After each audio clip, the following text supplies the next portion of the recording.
আজ বিশ্ব জনসংখ্যা দিবস। বিশ্বের বিভিন্ন দেশের মতো বাংলাদেশও বিভিন্ন কর্মসূচির মধ্য দিয়ে দিবসটি পালন করছে স্বাস্থ্য ও পরিবার কল্যাণ মন্ত্রণালয়।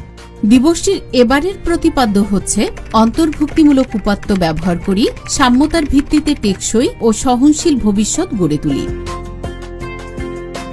দিবসটি উপলক্ষে পৃথক বাণী দিয়েছেন রাষ্ট্রপতি মোহাম্মদ শাহাবুদ্দিন ও প্রধানমন্ত্রী শেখ হাসিনা।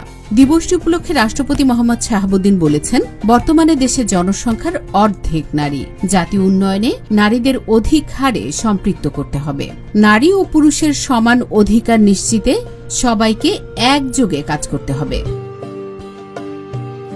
প্রধানমন্ত্রী শেখ হাসিনা তাঁর বাণীতে বলেছেন, সুস্থ সবল জাতি গঠনের জন্য মা ও শিশু স্বাস্থ্য এবং প্রজনন স্বাস্থ্যসেবা সংক্রান্ত কর্মসূচির সর্বোত্তম ব্যবহার নিশ্চিত করে নারী ও কন্যা শিশুর অপার সম্ভাবনাসমূহ কাজে লাগানো এখন সময়ের দাবি। প্রধানমন্ত্রী আরও বলেন, নিরাপদ মাতৃত্ব, কিশোর কিশোরীর স্বাস্থ্য, নারী শিক্ষা ও নারী কর্মসংস্থানের জন্য নতুন নতুন পদক্ষেপ গ্রহণ করা হয়েছে।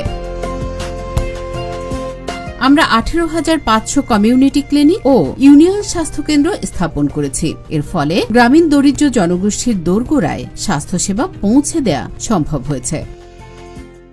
1989 সাল থেকে জাতিসংঘের উন্নয়ন কর্মসূচির উদ্যোগে দিবসটি পালিত হয়ে আসছে। এ দিবসের লক্ষ্য হচ্ছে পরিবার পরিকল্পনা, লিঙ্গ সমতা, দারিদ্র্য, মাতৃস্বাস্থ্য এবং মানবাধিকারের মতো জনসংখ্যা সংক্রান্ত বিভিন্ন বিষয়ে জনগণের সচেতনতা বৃদ্ধি করা।